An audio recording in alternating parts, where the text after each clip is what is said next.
everyone, and welcome back to some more Phoenix Wright Ace Attorney Spirit of Justice, where in last episode, we continued our trials for the Turnabout time travel case, in which we realized that the name for the case is actually a lot more clever and less on the nose than we thought it was going to be.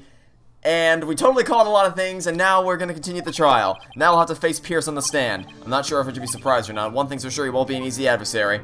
So, do you think Pierce did it? It's too early to say anything at this point, but I do think he's still hiding something. Nick! Why did you put everything on Sore and Loser back there? It looks like Larry still hasn't given up on Ellen. It was Pierce is the real bad guy, then someone and my Ellie will live happily ever after together.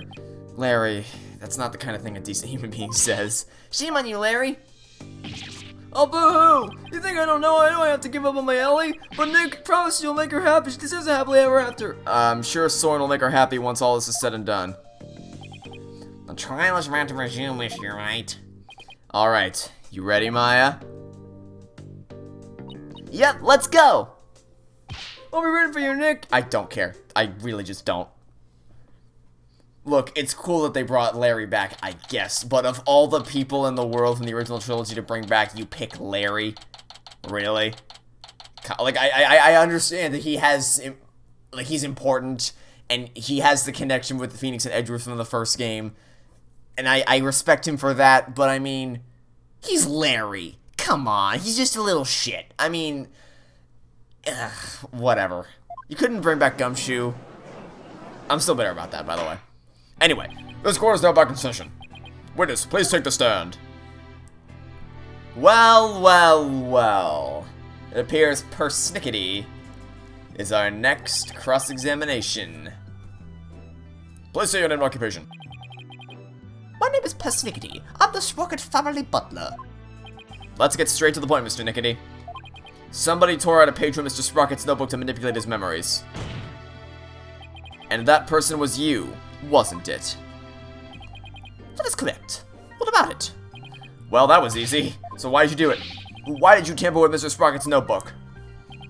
Please allow me to explain. It pains me to do this, but I will tell you the truth. It pains you? That is correct. But my testimony will go against Master Soren's wishes. Soren's wishes? What is he talking about?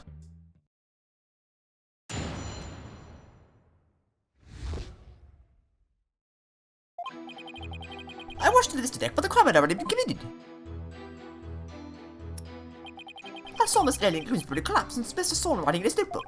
Master Soren said to me, I'll take it to blame for the murder, please take care of Ellen. But I went against his order. I tore the page out of his notebook and hit the body. Why did you... Okay. Wait a second. What Mr. Sprocket was writing in his notebook at the time, could it be... Yeah, yes, Phoenix, thanks. We already figured all that out. It was meant to be a confession and admission he killed Mr. Bloomsbury, so did we not already... Like, yeah, yes, I suspected it was somebody else who wrote it.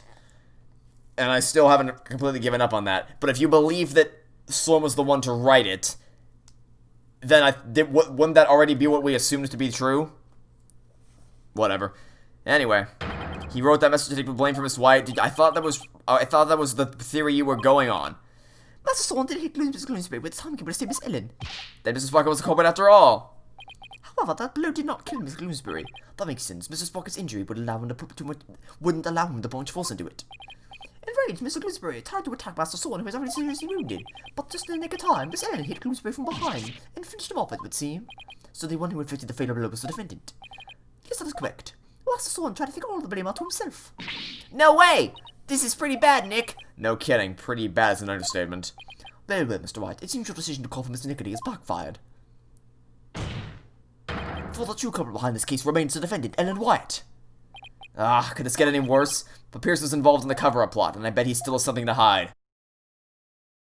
Okay, well, I'd love to know more about why you went against this order, but I doubt that's gonna get us anywhere. But we'll give it a shot.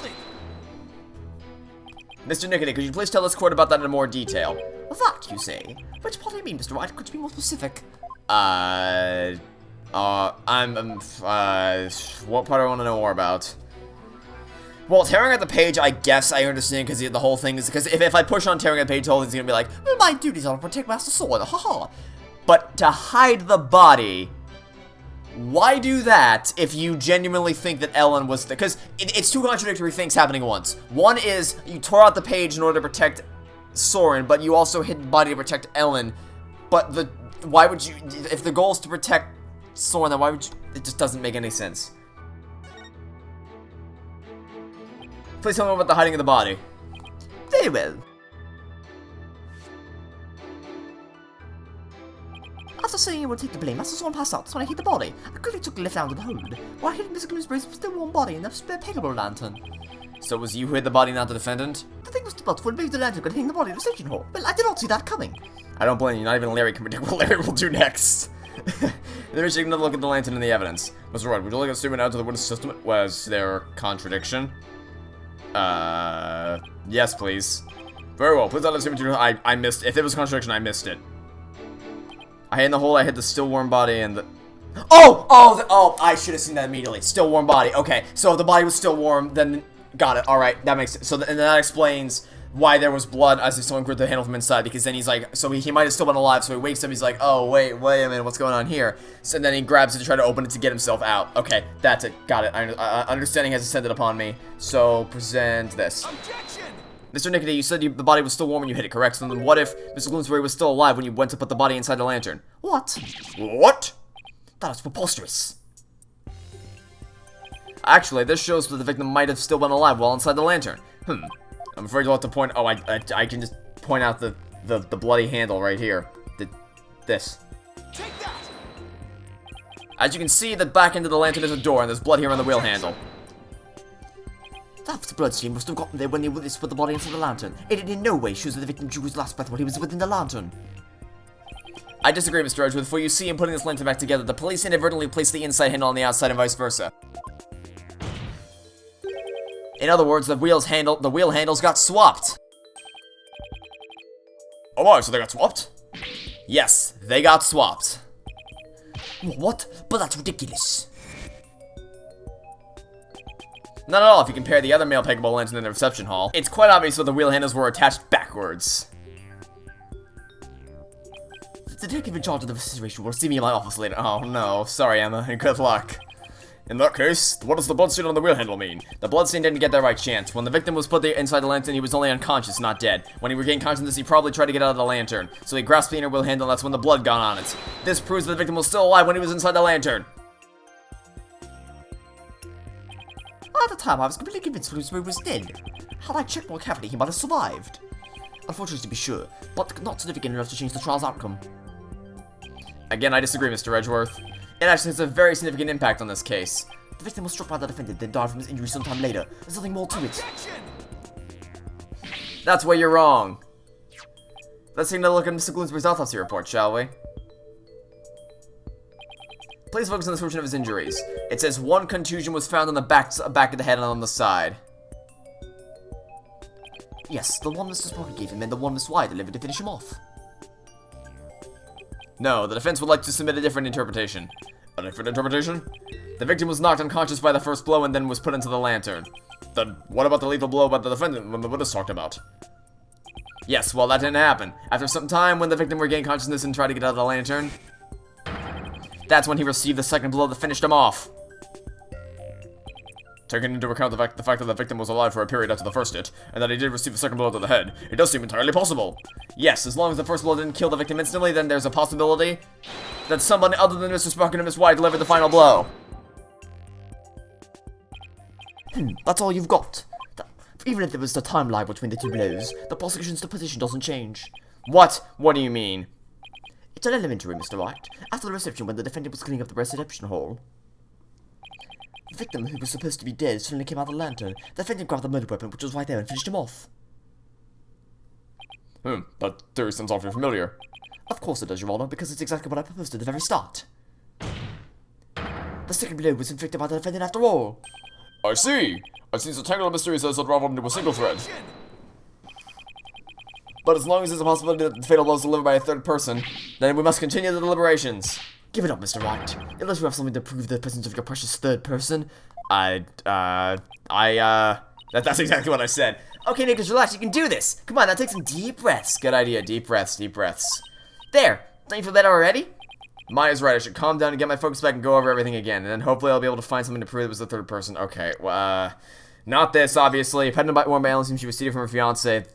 That's useless. Ellen saw a suspicious third party in the Vista deck. She was being attacked by Gloomsbury. This doesn't do it. That only affects the Vista deck, not anything that was in the hole. No. Restored Lantern was the bloodstain. We already went over this. Photo of the victim. There's a light bulb for the lantern. Flower petals. Blood in the hand. And then there's the note. Oh, the note! Wait, the note! That's it, that's gonna be it. Wait, the note. Because it doesn't the note, where's the note? Where's, oh, this is it. Yup, I knew I remembered something like that. The writing is smudged as though written by a right-handed person.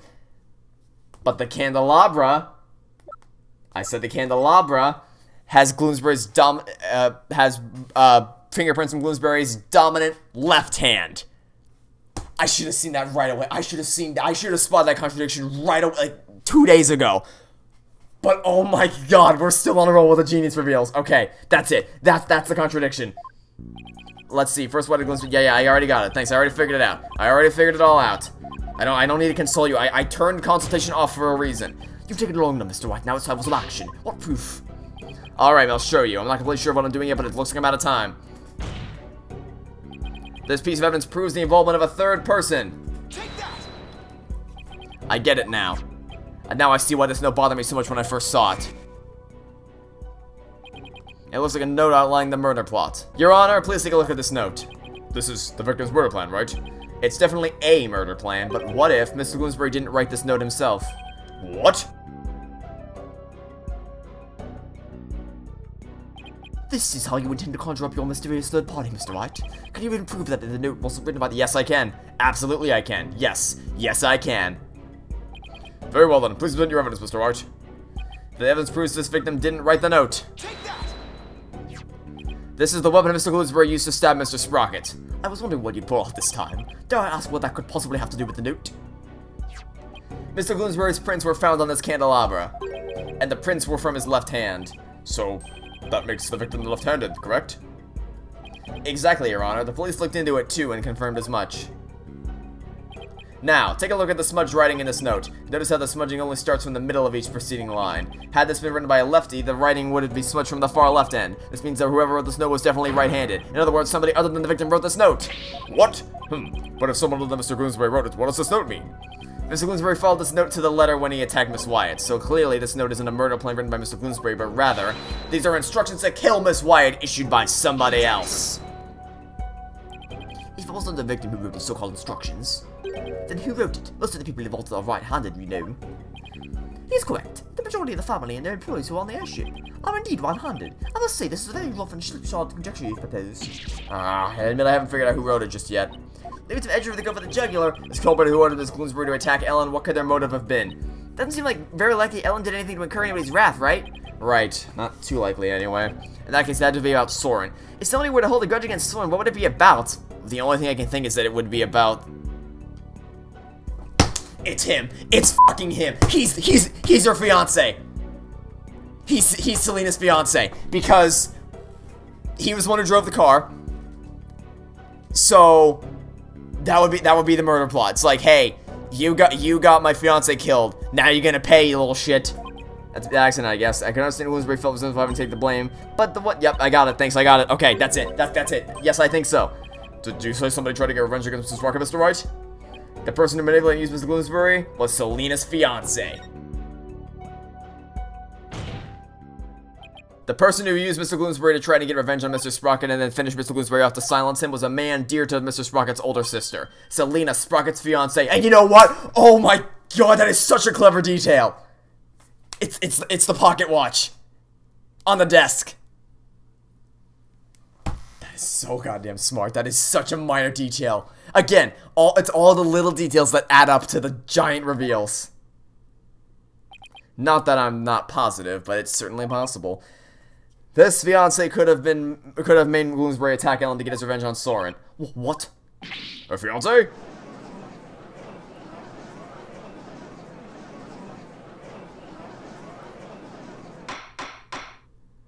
Order in the court. Order, I say. Yes, it does seem quite believable that Miss Selena Sprocket's fiance would bear a grudge against Mr. Sprocket for his role in the accident. Exactly, Your Honor. Maybe her fiancé was trying to murder his wife in order to make Mr. Sprocket experience the same pain he felt. Mr. Sprocket's fiancé was a surgeon, if memory serves, but the only person who attended the reception were family and staff members.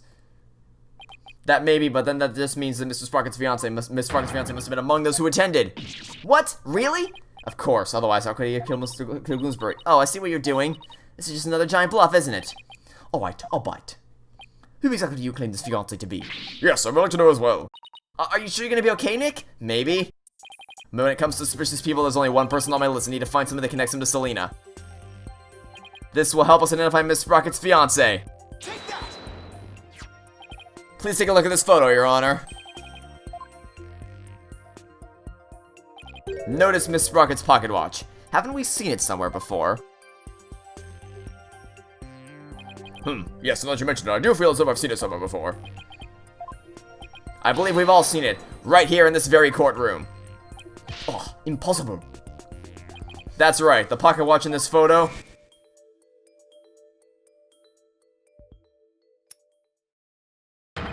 is the same pocket watch Mr. Nickety has on him right now. What? This is clear proof of a strong connection between Pierce Nickety and Selena Sprocket. Mr. Nickety, you were once engaged to Selena Sprocket. That pocket watch, you keep it as a memento of her, don't you?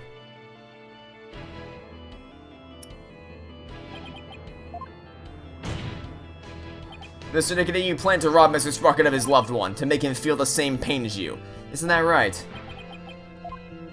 But Mr. Sprocket managed to fight back and knock Mr. Bloomsbury unconscious. You thought Mr. Bloomsbury was dead and hid his body in the lantern. But then you noticed Mr. Bloomsbury regained consciousness. And so you finished him off to prevent your plan from being exposed. This is the defense's take on what really happened in this murder case. Mr. Wright, does this mean you wish to officially accuse this witness of the murder of Mr. Dumas Bloomsbury? The defense indicts Pierce Nickety on the charge of murdering Dumas Bloomsbury. Oh my! Mr. Nickety, would you care to respond? Man, this lawyer just yaps on and on and on. As you guessed, the watch is a memento of Selena. It stopped working at the time of the accident, though. Then you really are. Yes, I was Selena's fiancé, not just a fiancé. I did not see this coming in the slightest. And it also makes sense, because it would make sense, because the thought occurred to me, like in the back of my head, but I never really put much thought into it. Like, why would he be in the hospital? Like, why would he be in the room next to her when Soren and Ellen would be just as, or when Soren would be just as in pain, I would assume. I never thought more about it. It was just this little thing in the back of my head, but now it makes so much sense, because if he was the surgeon, that is so goddamn smart. Oh my god, this case. Objection! Mr. Nickety, why didn't you tell me any of this before? Whoa! I thought you could be of use, but apparently this case was too much for you. Oh no. Oh, you've made a very terrible error. Oh, you just incited the wrath of Edgeworth. You better run along home now, buddy. What did you just say? If your son struck its nose up and all of this, I could have swept under the rug. Not only did you interfere with the case, but you even let me fall under suspicion. That's because you keep trying to cover things up on the sly. Ah! But covering things up wasn't your only involvement. The only person who had a motive to use the victim and try to kill Miss Wyatt was you! What the... But did your thing explode? That's a yes. Oh dear.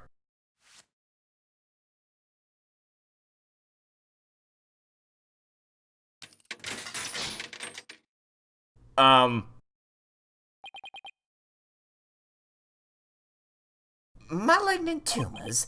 There are malignant tumors in this courtroom. Lesions oozing with false charges. What? The tumors are one idiotic lawyer and one useless prosecutor. After the truth is revealed, I'll have to both of you incised from the legal word. I'd like to see you try. Oh. With the powerless Rocket family, you'd be a cinch. I mean, not when you're admitting in front of everybody else. I'm unhappy kidney operation. What in the world is happening to Mr. Nickety? Looks like he's finally showing his true colors. Nick, look what he did to the shoulder mech. Quit your yapping before I stitch your chatty lips shut. It's like he's a completely different person. Sure looks like it, huh? We can't let our guards down now. Mr. Nickety, it's finally time for you to testify to the truth. It seems we're entering the final act at last. Witness, your testimony, please. Wait, so is this the last time I'm gonna cross-examine someone in an Ace Attorney game? Oh, it's kinda bittersweet. Oh. You're just not gonna say anything? Mr. Nickety, why didn't you say anything? What? What? You just took a picture of me or something. You would have voluntarily testified, hipping out with nigger tip of the tongue. Not a very impressive plan or brain, I might add. Ow, that was uncalled for. If you want to know something, you ask the question. I will answer, but I have no intention of making any voluntary statements of my own. What's he trying to do, Nick?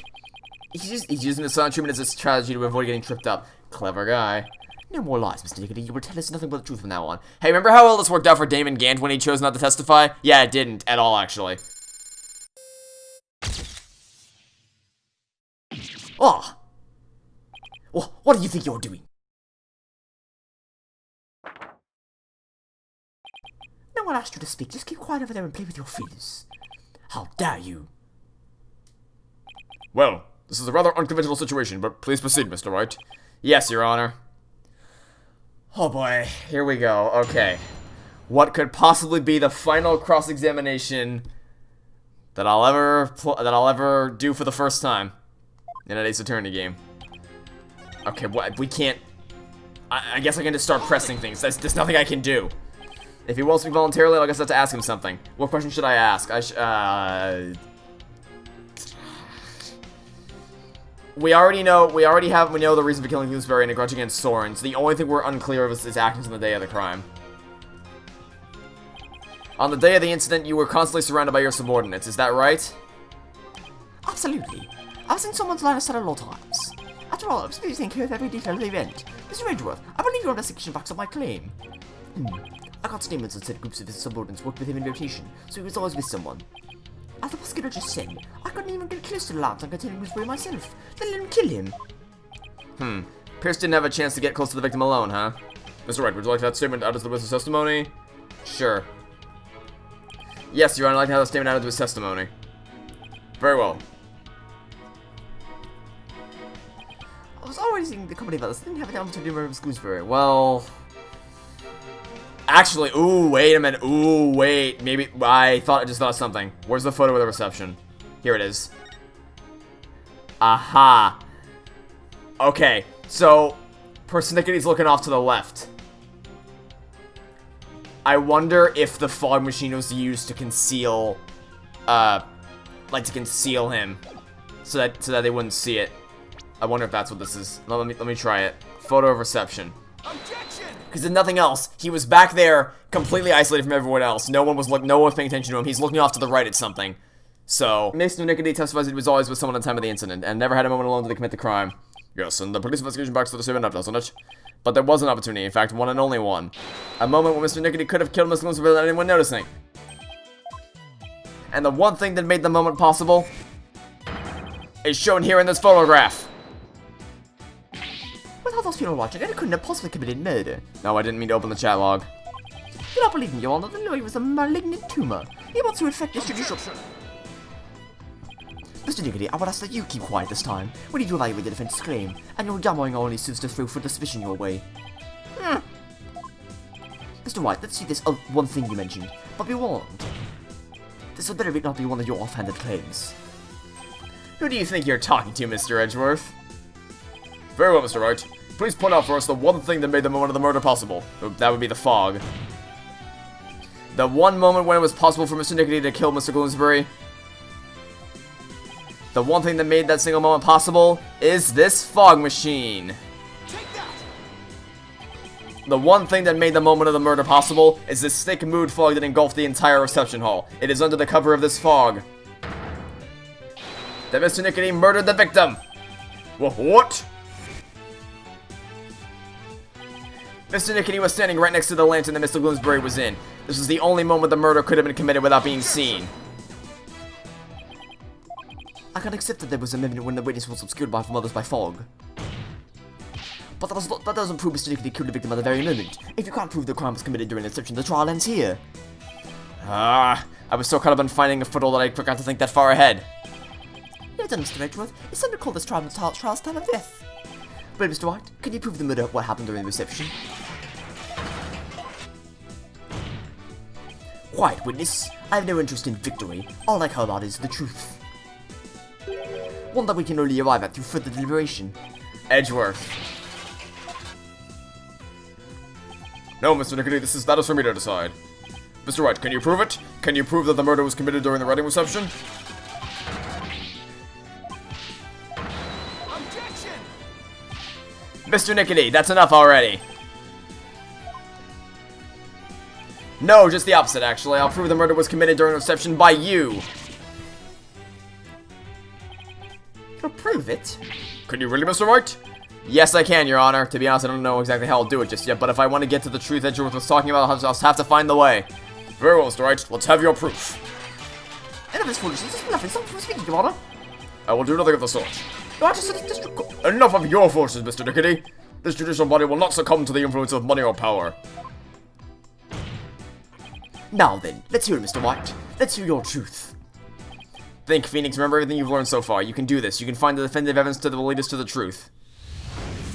Yay, time for another time for what is gonna be the last revisualization that we're ever gonna do.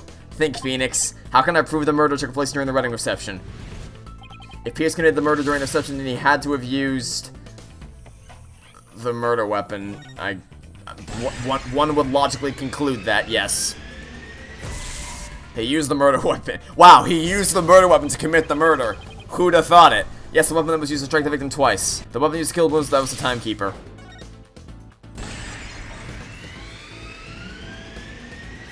Timekeeper was the murder weapon. Is this a surprise to anybody? If Pierce struck the victim during that one single moment, then he must have used the timekeeper. Come to think of it, why wasn't it also used for something else during the reception? Yeah, it was used for the...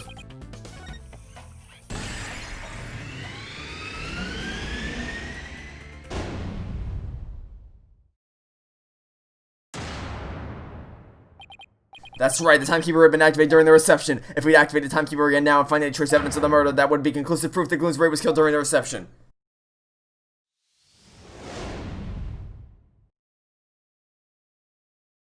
A special ceremony took place during the reception in question. What kind of a special ceremony? It was called the first startup of love. Apparently the couple activated the timekeeper for the first time during it. Does this mean the timekeeper here is evidence isn't activated at the moment? And what would happen if we were to activate it? Why don't we see for ourselves? Give us a chance to examine it. And while we're at it, we just might find some conclusive evidence. What? No, you can't activate it. Mr. Nickety, keep quiet or I'll have you thrown out of court. By the way, Mr. Wright, this is supposed to be a time machine, right? We aren't going to travel back in time to the Stone Age or anything, are we? I don't think we have to worry too much about that, Your Honor. I'm still a little nervous on this, but the truth must be known. Very well, go ahead and fire up the timekeeper. Do you know how, Nick? I think so, maybe? I mean, the pendant's the key, right? So we just we have to use that. Let's see, I think the symbol of the groom's love must be the timekeeper itself. What symbol of the bride's love would fit together with the timekeeper? It would be the pendant. Mr. Wright, are you ready to activate the time machine now? Yes. Yes, Your Honor. The symbol of the bride's love, that's just the pendant. We knew that was going to be the case. Miss Wyatt's pendant is the symbol of the bride's love that's necessary for activating the timekeeper. What? Then what does that mean you can start it up with Miss Wyatt's pendant? I believe so, Your Honor. Very well, please try it now, Mr. Wright. Okay, here I go. But first I have to figure out where the pendant goes. Oh.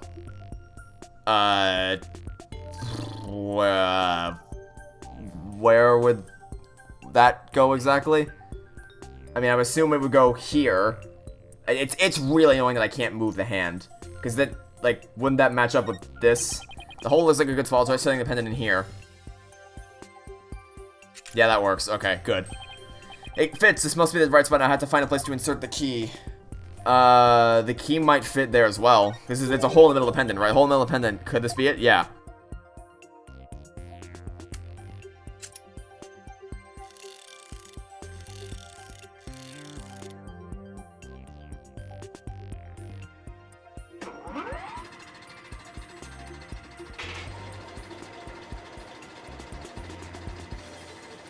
Yup, there's the proof. There's the proof right there. A warp timekeeper's been activated. Now all I have to do is find the proof that a crime was committed during the reception. I'll tell you where's the proof. The proof is right up here.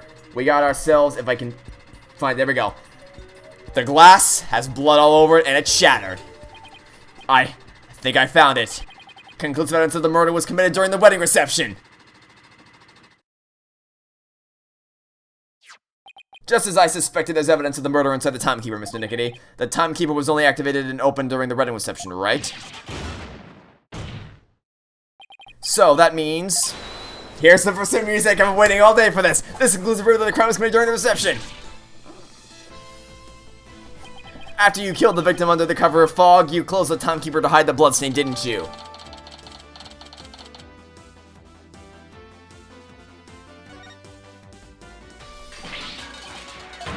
It wasn't me, I tell you. Give it up, Mr. Nickety. How could the defendant, who was in the middle of pledging her love, have possibly committed the murder with everyone watching her?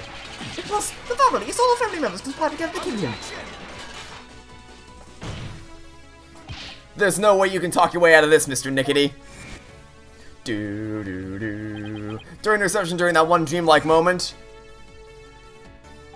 only one person could have used a timekeeper to beat the victim to death. And the one person was you, Persnickety!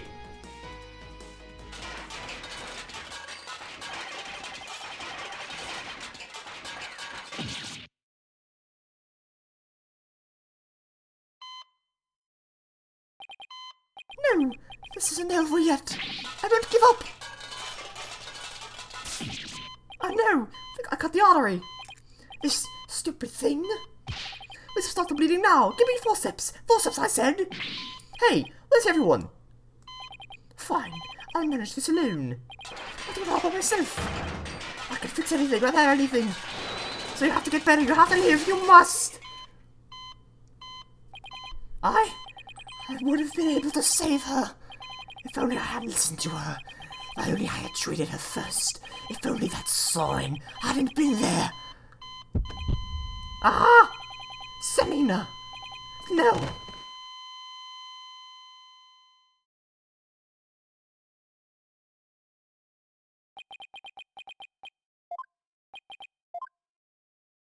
Witness, are you finally ready to tell us the truth? It's just the lawyer deduced. So it was all a revenge scheme against Soren Sprocket. Do you have any idea how hard it is to lose someone you love? Right in front of you.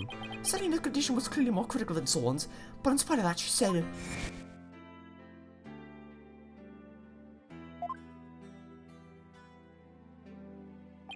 Miss Sprocket's last words, so that's what she really meant by those words. I was able to grant her wish, but at the price of her life. So you got a job with Sprocket Aviation and waited for your chance to get revenge. You got close to Mr. Gloomsbury and hatched this plot. Is that right? Gloomsbury had already bore a grudge against Soren, so when I tempted him with an even better position, he immediately took the bait. He was your accomplice, someone who shot the same goal as you. Why was it necessary for you to kill him? I didn't expect Soren to strike Gloomsbury out of the Vista deck, but I certainly never imagined he'd make his way there along the outside wall. Soren's love is the real deal, after all. Our plan had been compromised, so for the time being, I hid the body in the lantern and tried to think of my next move. And then Mr. Gloomsbury came to during their second wedding reception. As soon as I saw Gloomsbury, I instantly hit upon an idea to pin the blame of Gloomsbury's murder on Ellen.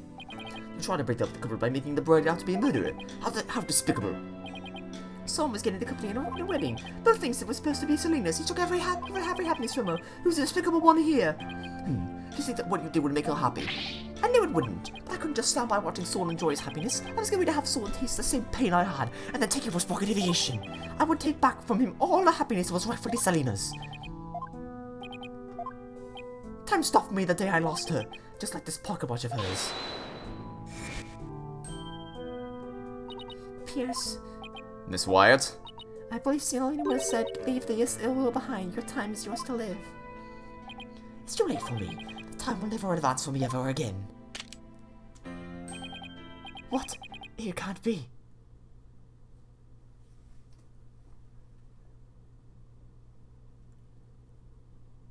I see now, Selena. What I did was wrong.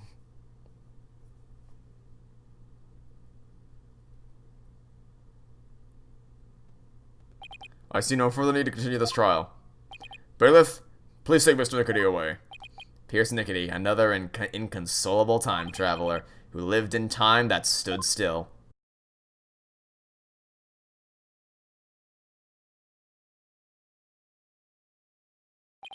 Now then, I must render my verdict regarding the defendant. Your Honor. Very well. Ellen, there's something I need to say to you. Yes, Soren? I've put you through something truly horrible. This whole thing happened all because of me. I would understand if you wanted to call off our marriage. What?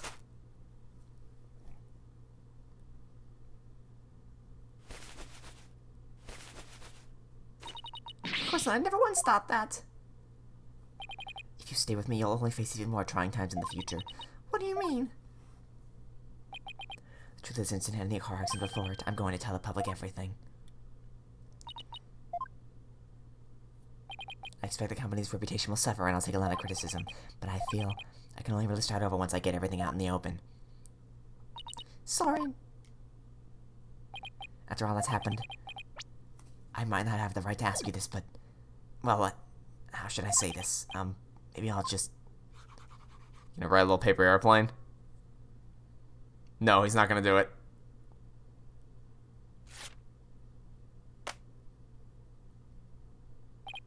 A life with me probably won't be very easy, but...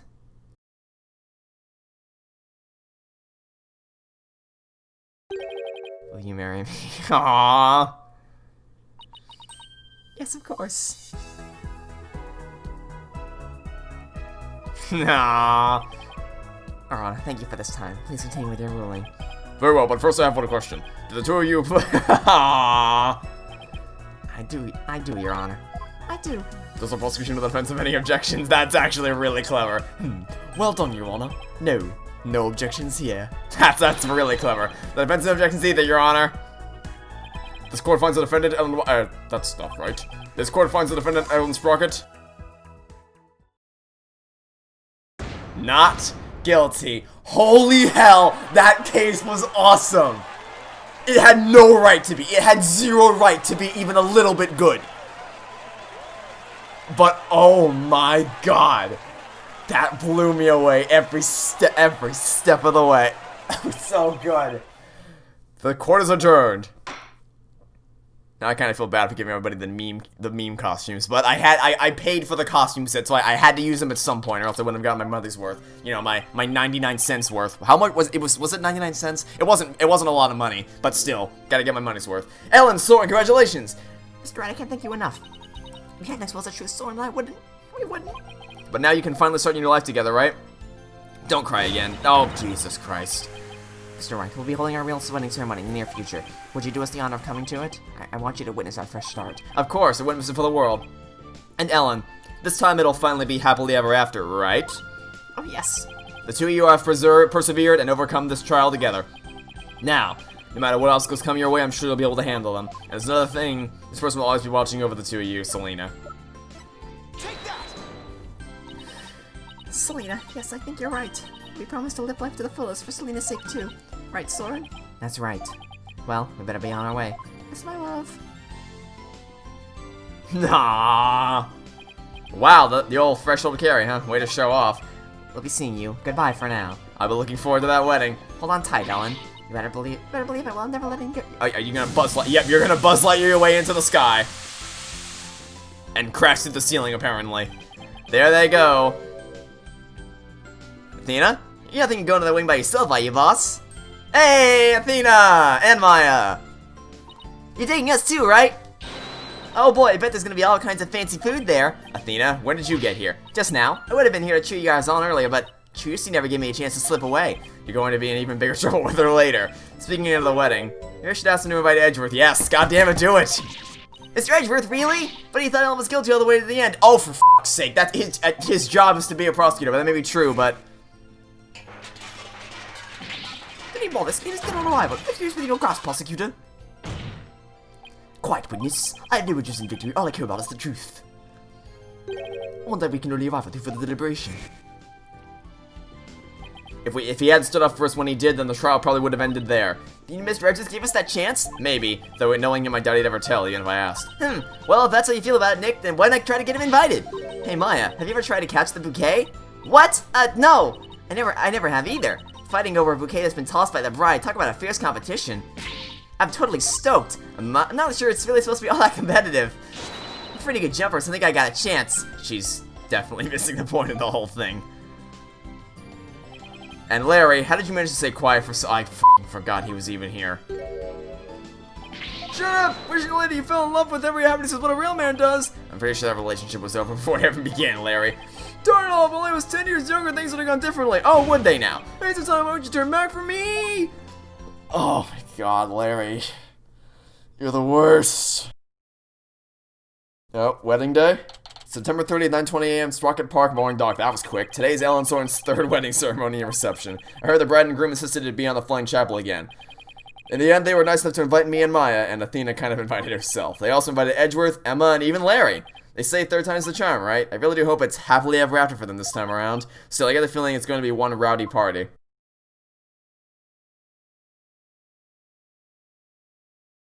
Ready when you are. Oh, for fuck's sake. Okay. Athena's like ready to kill them all. Here we go.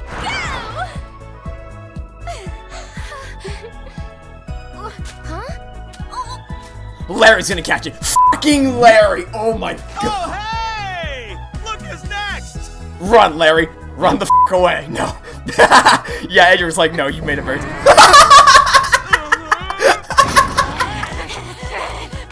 back! Haven't you ever heard of ladies' I'm truly blessed to have you.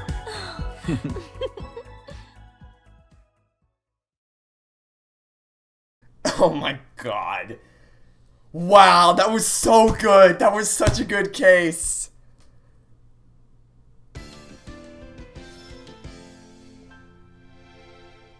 And this time it really is the end. No more tricks in my sleeve this time. It really is the end. That is the last Ace Attorney case that I will ever play for the first time. I'm gonna go back and replay the original trilogy. Not on the channel, just in my own time, because I really want to play those games again. They were so awesome. But that's the last new case I'm gonna play. Unless Capcom announces Ace Attorney 7, which I'm getting the sense that's never gonna happen. That's it. That's the end of the story. And you know what? That was a damn good way to go out. I had no reason to suspect that a time travel case would be good whatsoever, but once we actually started to uncover the truth, that was a really clever case. And it had a lot of great emotion to it, and of course that final cutscene was f***ing hilarious. Jesus Christ, Larry. When something smells, it's usually the butts. That was good.